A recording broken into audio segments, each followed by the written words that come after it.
Terima kasih Anda masih di Anyus Pagi bersama saya Camar Heda dan Yasmin Atania. Ribuan tenaga honorer menggelar demo di depan gedung DPR MPR. Para honorer menuntut pemerintah untuk menuntaskan database Badan Kepegawaian Negara yang hingga tahun 2025 tak kunjung dituntaskan.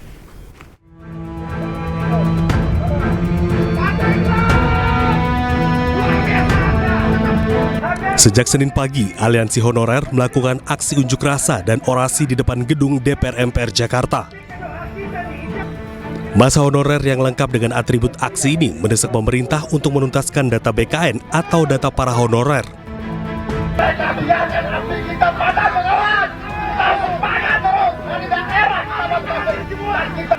Penuntasan data tersebut semula ditargetkan selesai tahun 2024, namun hingga tahun 2025 tak kunjung dituntaskan. Para tenaga honorer juga menolak surat edaran Kemenpan RB nomor 16 tahun 2025 yang menyebut gaji honorer sama dengan P3K.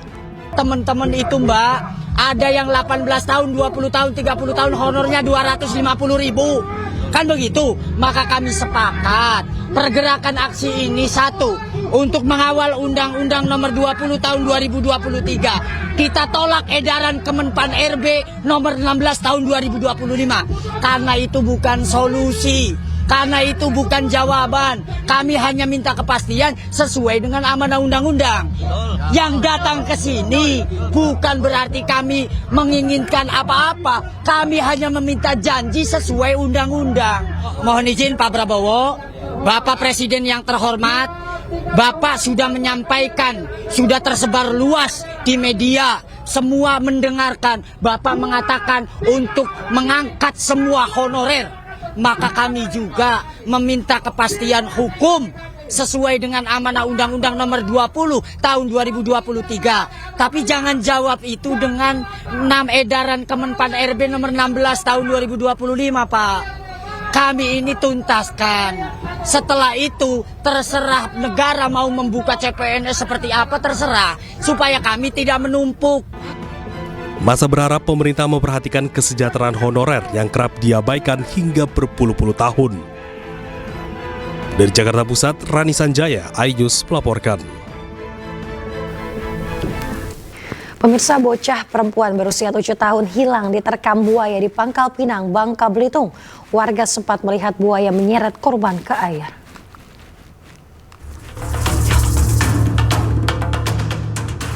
Video amatir warga merekam saat buaya muara menyeret seorang bocah 7 tahun dan menenggelamkannya ke dalam air.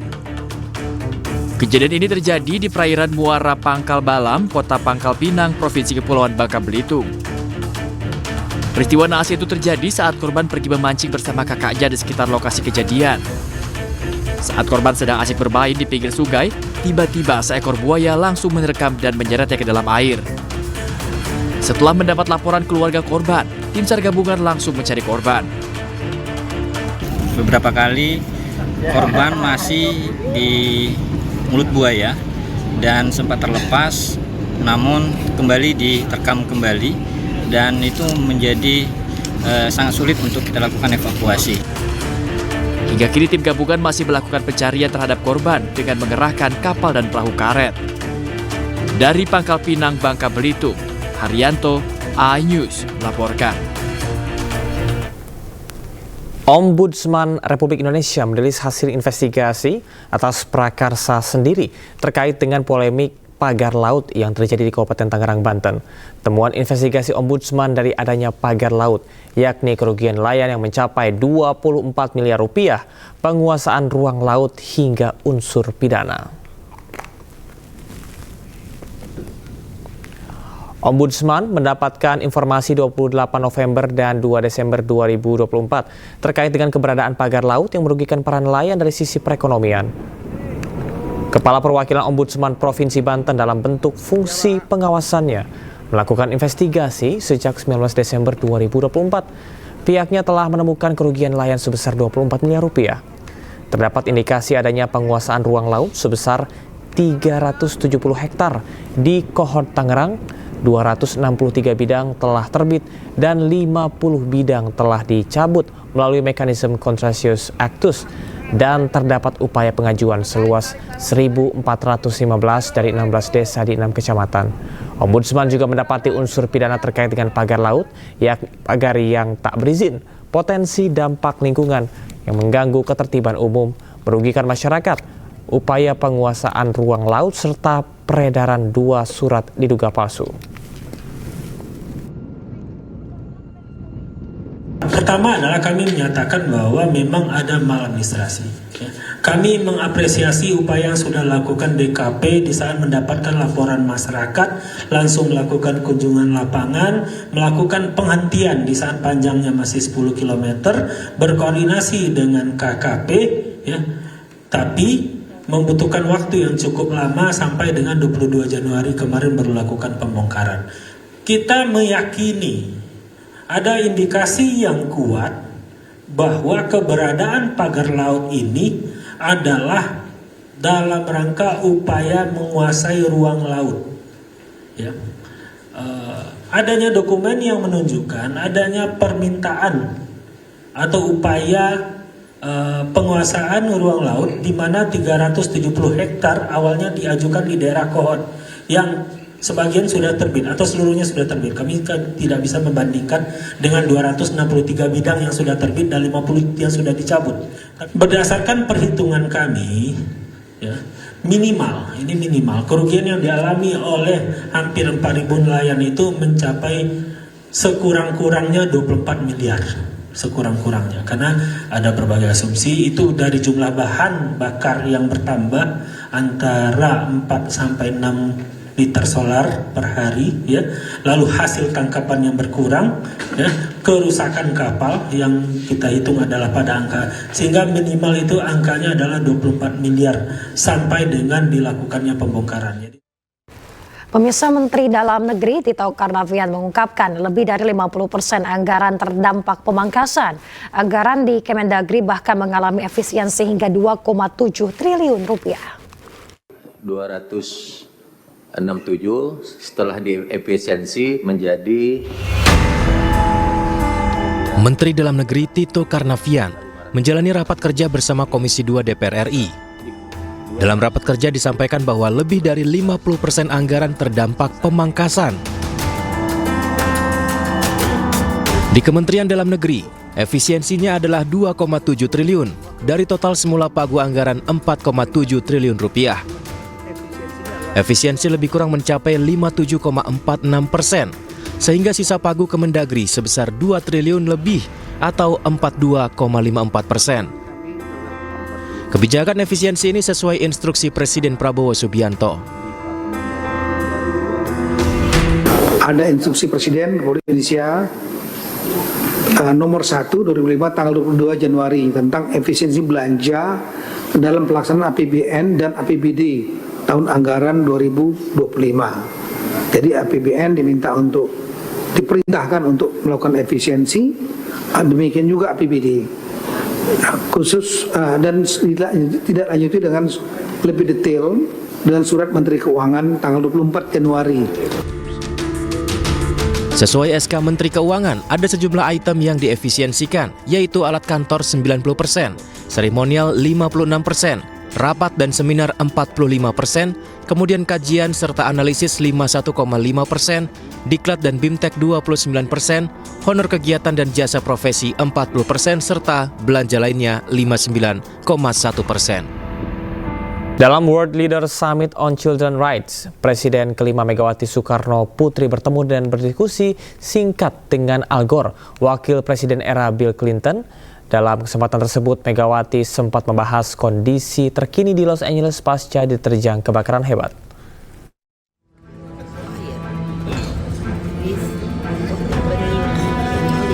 Di sela-sela World Leader Summit on Children's Rights yang diikuti oleh sejumlah pemimpin negara di Vatikan, Megawati Soekarno Putri memberi perhatian khusus terhadap bencana kebakaran yang terjadi di Los Angeles, California beberapa waktu yang lalu. Berdiskusi secara singkat dengan Presiden kelima Republik Indonesia tersebut, Al Gore, wakil Presiden era Bill Clinton, menjelaskan beberapa penyebab kebakaran yang meluas di Los Angeles. So I will tell you what the scientists tell me. the heat trapped in the Earth system is disrupting the water cycle, and they have something called hydroclimate whiplash.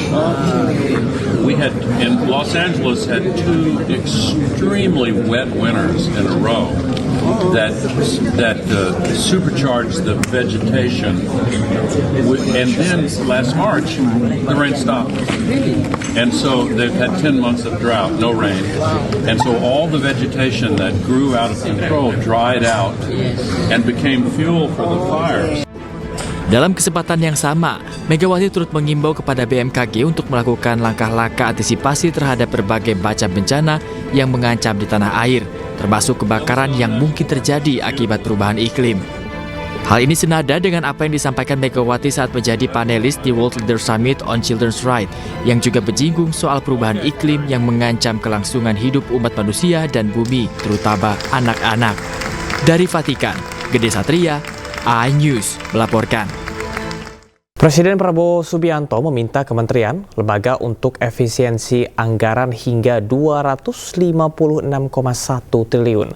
Meski demikian, tercatat sebanyak 17 kementerian dan lembaga negara yang tidak terkena pemangkasan anggaran. Saya tegaskan kembali bahwa hal-hal di luar itu yang bersifat seremoni, upacara, merayakan ulang tahun ini, ulang tahun itu, hari ini, hari itu, kita tidak anggarkan. Penghematan anggaran diperlukan untuk membiayai program-program pemerintahan Prabowo Gibran, salah satunya untuk program makan bergizi gratis. Prabowo pun mengeluarkan instruksi Presiden nomor 1 tahun 2025. Perjalanan dinas dikurangi. Saya potong setengah.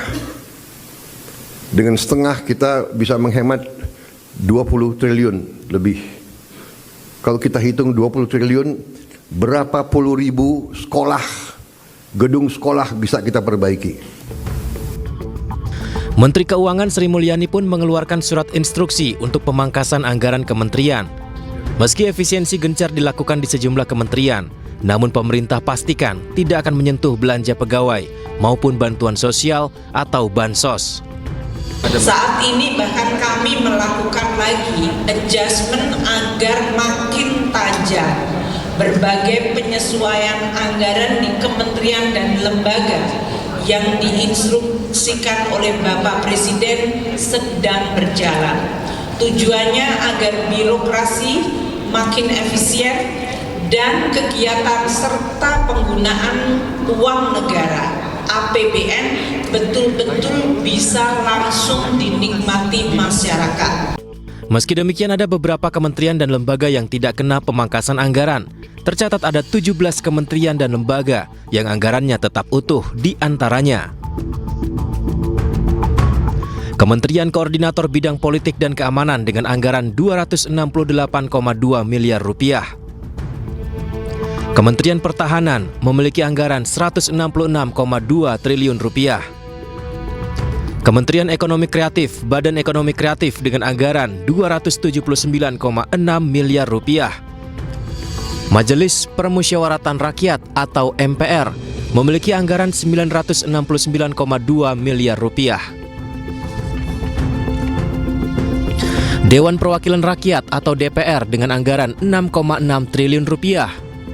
Kepolisian Republik Indonesia dengan anggaran 126,6 triliun rupiah. Komisi Pemberantasan Korupsi atau KPK, anggaran 1,2 triliun rupiah. Badan Pemeriksa Keuangan BPK, anggaran 6,1 triliun rupiah. Mahkamah Agung, anggaran 12,6 triliun rupiah. Kejaksaan Republik Indonesia, 24,2 triliun rupiah. Badan Narkotika Nasional atau BNN memiliki anggaran 2,4 triliun rupiah. Badan Pengawas Keuangan dan Pembangunan atau BPKP memiliki anggaran 2,4 triliun rupiah. Bendahara Umum Negara pagu anggaran 1.932 triliun rupiah. Sementara Badan Intelijen Negara atau BIN memiliki anggaran 7 triliun rupiah. Mahkamah Konstitusi atau MK memiliki anggaran 611,4 miliar rupiah. Pusat Pelaporan dan Analisis Transmisi Keuangan atau PPATK memiliki anggaran 354,5 miliar rupiah.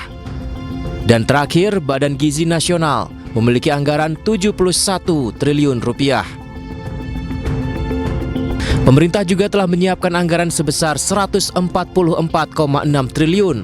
Anggaran ini untuk memastikan ketahanan pangan nasional di tengah potensi gejolak pangan global pada 2025. Tim Liputan iNews melaporkan.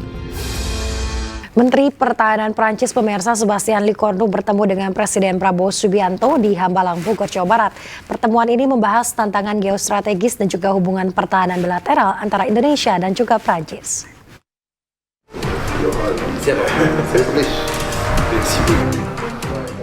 Menteri Pertahanan Prancis Sébastien Lecornu menyambangi Presiden Prabowo Subianto pada 31 Januari 2025. Pertemuan dilakukan di kediaman Prabowo di Hambalang, Bogor, Jawa Barat.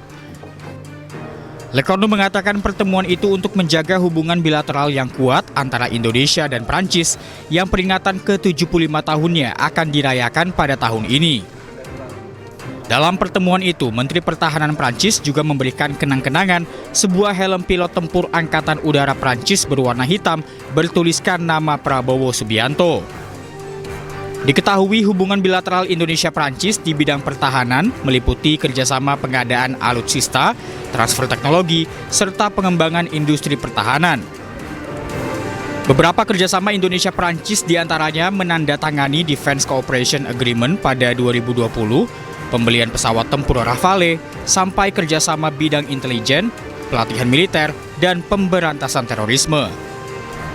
Tim Liputan iNews melaporkan.